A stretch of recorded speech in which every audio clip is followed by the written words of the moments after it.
Look, let's cut to the chase. Alien Romulus is crap. It is possible to like an objectively bad film. Everyone lies to themselves at some point. I'm sure I like 1 or 2 bad movies myself. I wish I could think of some, but I can't off the top of my head. You are tearing me apart, Lisa! Are you Fujiyama? Who am I? What am I? Well, at least Alien Romulus is not Alien Covenant. That's exactly what they're going to say. Hell, I'm even saying it right now. At least Alien Romulus is not Alien Covenant. Romulus is like getting a half steak, half microwaved hot dog hybrid. A stot dog, if you will. You ask the waiter, hey, what happened to my steak? Half of it's a hot dog. Well, at least it isn't shit, he replies. And at a certain angle, the waiter has a point. That's Alien Romulus in a nutshell.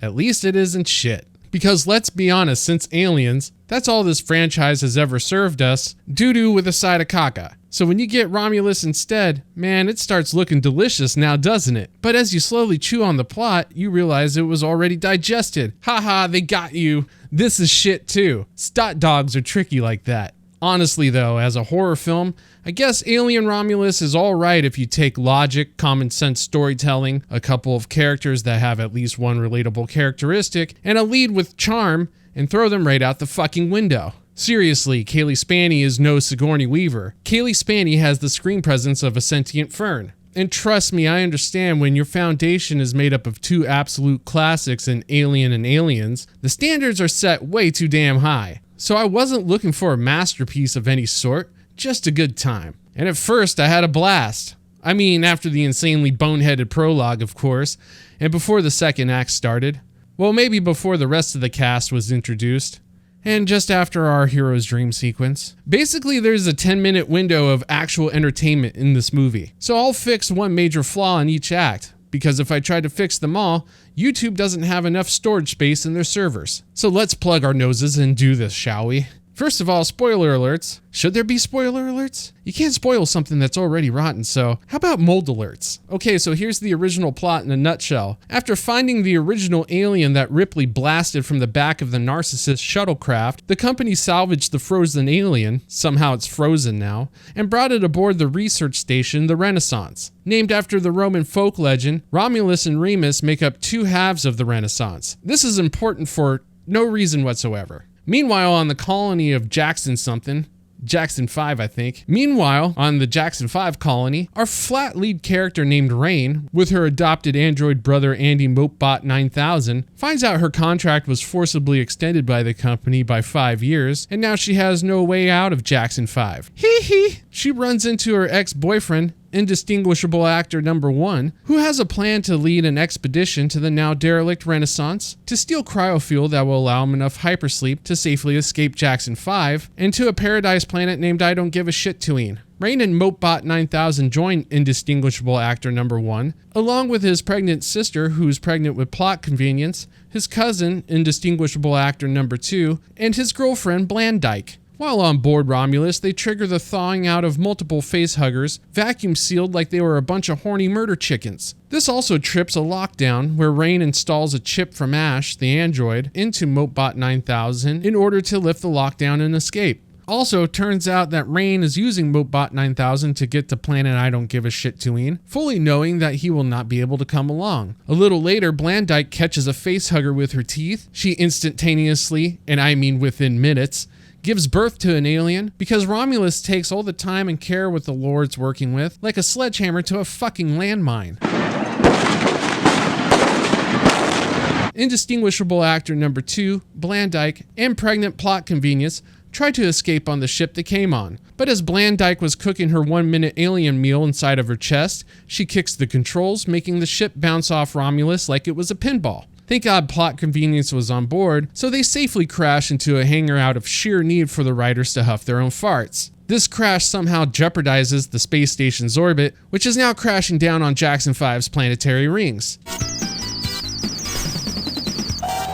People die, we go through every alien reference you can think of. Ash is still a bad robot, but still nowhere near as villainous as the J.J. Abrams company. Mopebot 9000 is now untrustworthy with his new Ash chip inside him. Ash chip?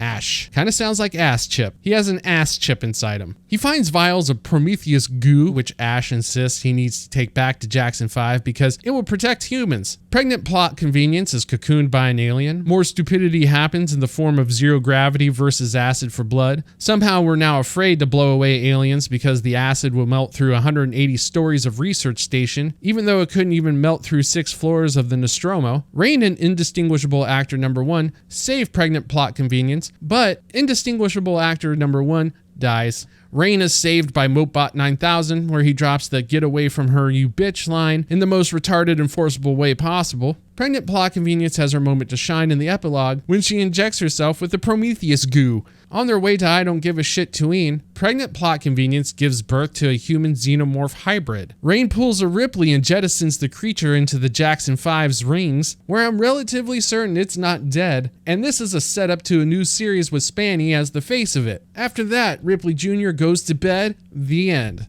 I award this movie no points. And may God have mercy on your soul. Alright, you're up to speed and we've got work. The first act was good. In fact, everything about the first act I wouldn't change. The practical sets, awesome. The aesthetic that matched the first 2 Alien films, sweet. They had CRT screens, none of that touchscreen bullshit. Jackson 5 looked dingy, used, dystopian, and tangible. Costumes look like they've been worn for 3 years straight. People look like they got 4 months worth of rotten crotch. It ruled. 3 pats on the back for Fede Alverez, except for one key moment, the prologue, specifically with Weyland-Yutani finding the first xenomorph, the one Ripley made her shuttle fart kill at the end of the first Alien.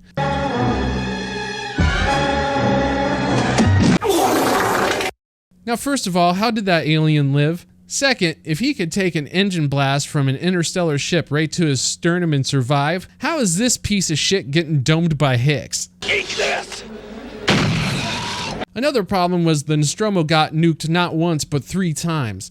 Ripley was safely out of its range when she BBQ'd some alien ribs, yet somehow the company found not only pieces of the Nostromo, but the alien xenomorph free-floating in dead space near it. The only way this all works is if the vastness of space is about the size of a football field. Further down the plot line of shit, it's explained that the cell regeneration on the xenomorph is so fast that it's now indestructible, hence why it survives in space. So as the old medieval saying goes, you can't have a modern shit omelet without breaking some lore. Throw us in an event with Vasquez now and let's eat a grenade together. You always were an asshole, Gorman.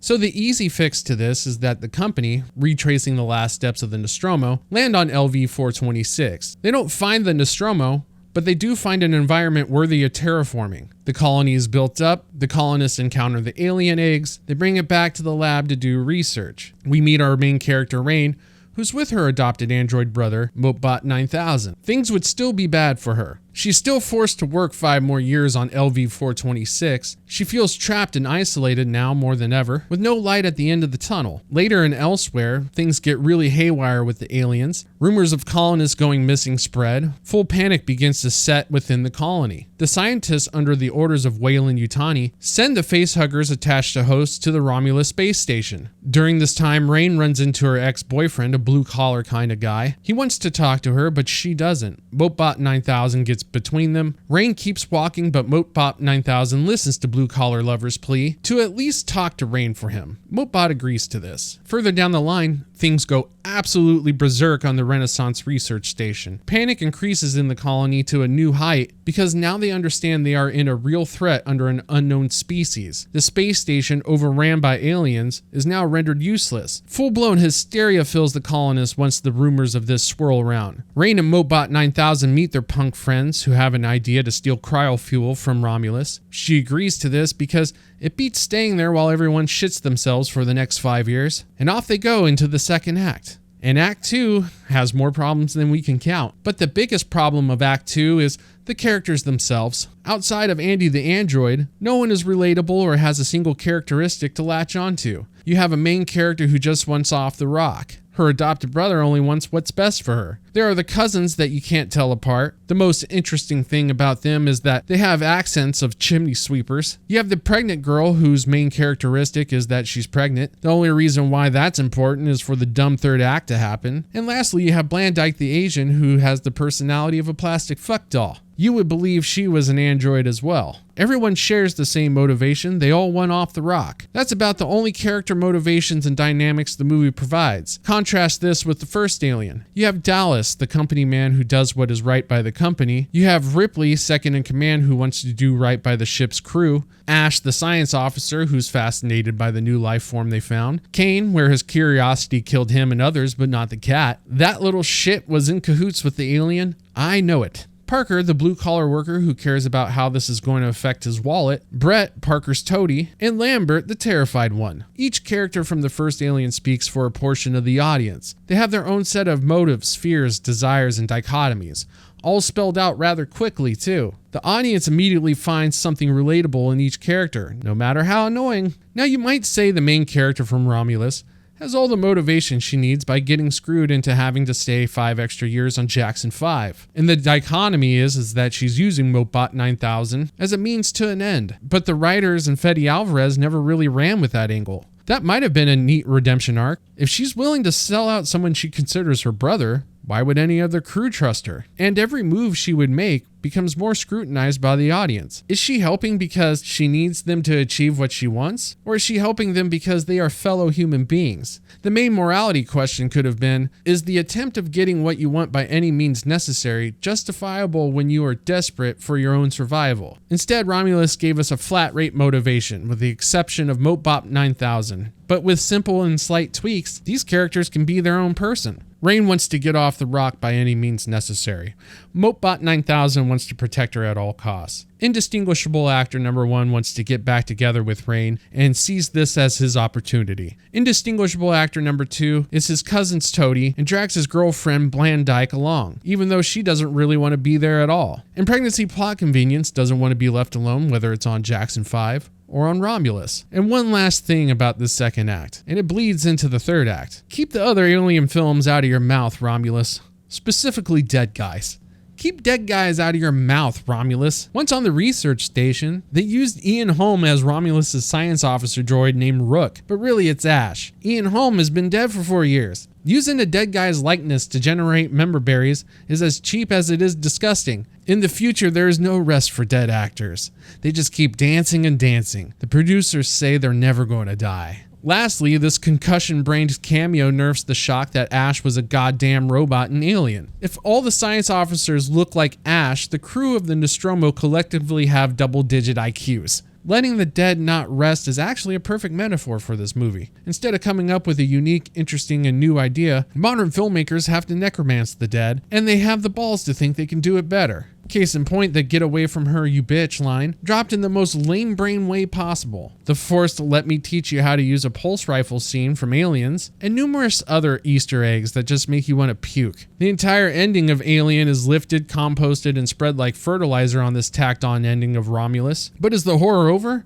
No, because its pregnant plot convenience is time to shine. She gives birth to a human xenomorph hybrid that has no sense, style, or charisma. The hybrid looks more like the Withered Wojak meme than it does something H.R. Giger would design. I hear people found it terrifying. I found it absolutely hilarious to look at. If only H.R. Giger designed multiple biomechanical xenomorph human hybrids, that would fascinate and scare us all. Oh, would you look at that? Imagine a little biomechanical baby running around chewing on ankles but loving its mom. Maybe she loves it back. Maybe it turns into a Rosemary's Baby scenario. What does Rain do then? Does mom turn on Rain? Does Mopebot 9000 step in and save Rain? Does Rain even make it out alive? Does Rain's morality question thread pop back up? These are all fascinating questions that the writing team and director Fede Alverez never seem to want to ask. Don't ask questions. Just consume product and then get excited for next product. Anyways, Alien Romulus had the chance to wipe the slate clean for the Alien franchise, but somehow made it just as bad, if not worse. Therefore, there are still only 2 Alien movies, Alien and Aliens. The rest belong in the same garbage dump you can find the E.T. Atari game in. Romulus, like so many other sequels, teaches the lesson that the trick to standing on the shoulders of giants is to not be under their feet first. Anyways, on to the next video, and until we meet again, keep your explosions big, your comebacks bigger, and never, ever run out of ammo. Until our paths cross again, keep your shades on.